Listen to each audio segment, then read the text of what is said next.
I won the housing lottery, and it's difficult when you're a nonfiction writer because your material is only as good as the circumstances present themselves to you. Had I lived somewhere else, the story would have been different and my experience would have been different. I arrived in China by accident. I applied to the Peace Corps when I was an undergraduate. And 3 weeks later, the phone rang and the guy said, China. I spent 2 years in Sichuan teaching English. And then after that experience, it felt like a waste to just go home because I had learned Chinese and I wanted to continue exploring China. So I moved to Beijing and I was working as a teacher and working as a journalist. And at that time, in the build-up to hosting the Summer Olympics in 2008, a lot of traditional Beijing neighborhoods were being pulled down or being transformed. And I wanted to get a sense of, well, what's being lost here? And so I thought, all right, if I want to keep a record here of what life is like inside the Hutong and what is gained and what is lost by preserving these communities, I need to immerse myself in it and be part of it.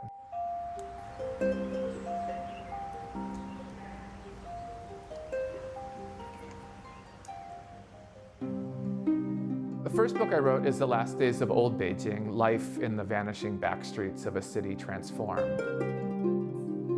So I moved into the Hutong in 2005 and volunteered at the local elementary school. Dr. Lar, this neighborhood is one of the densest urban networks or urban neighborhoods in the world. And at first, the people that I was sharing the courtyard with were really taken aback about, well, what's this tall, bearded white foreigner doing here? And there was an elderly woman who was sort of the mayor of our little courtyard. And she looked at me the first day and said, listen, we have one rule about living in this house. And I said, okay, what is it? And she said, public is public and private is private. I said, okay. She said, no, repeat it. I said, public is public, private is private. And then the next morning, at 5 in the morning, she opened my door without knocking and said, wake up, it's time to get up. And she had a steaming bowl of dumplings. And I said, I was rubbing my eyes looking at her and she had her cigarette going with the ash dangling and the steaming dumplings. And I said, I thought you said public is public and private is private. And she said, in a courtyard home, everything is public. And that was really the introduction to my life there. The police were a little more skeptical, I think, for good reason. And it's always difficult to set a precedent anywhere because you're taking on the responsibility, essentially, of if something goes wrong, if the foreigner is robbed, if the foreigner upsets somebody, they don't know me from Adam, right? And the breakthrough there was some of the police officers said, will you teach us some English? And I said, okay. And they took me out for dumplings and they said, we want to know every bad word in English. So when the Olympics come, we'll know if a foreigner is cursing us. And so I said, okay. And so as we sat in this restaurant, I called them every name in the book and compared them to their mother and so forth, as they had their notebooks out and were laughing, and saying, more, tell us more. So these are two of my students when they were in grade 4. I've since done college recommendation letters for them.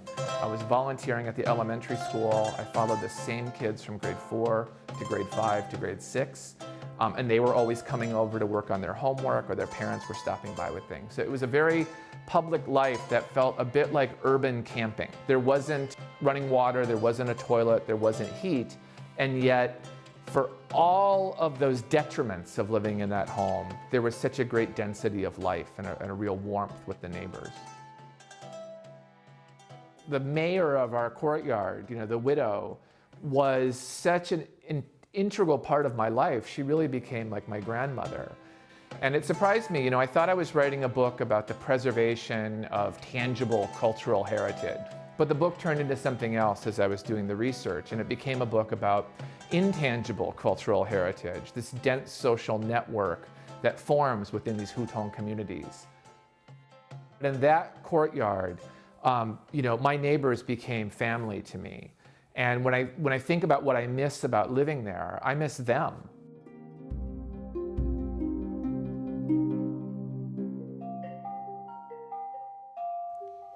My second book is called In Manchuria, A Village Called Wasteland and the Transformation of Rural China. I thought, okay, I've written a book about urban China, but what's going on in the other half of the country? And so I moved to a rice farming village whose English translation really is wasteland. A writer can't ask for better material than that. And it's in Jilin province, which is, closer to Vladivostok and Pyongyang than it is to Beijing or, of course, Moscow. That's the farm where I was living.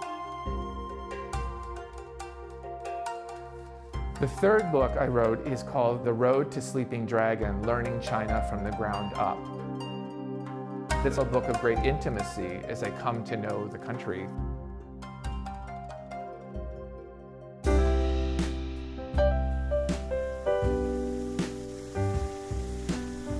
I have an ideal reader in mind when I write these books, and that reader is my mom.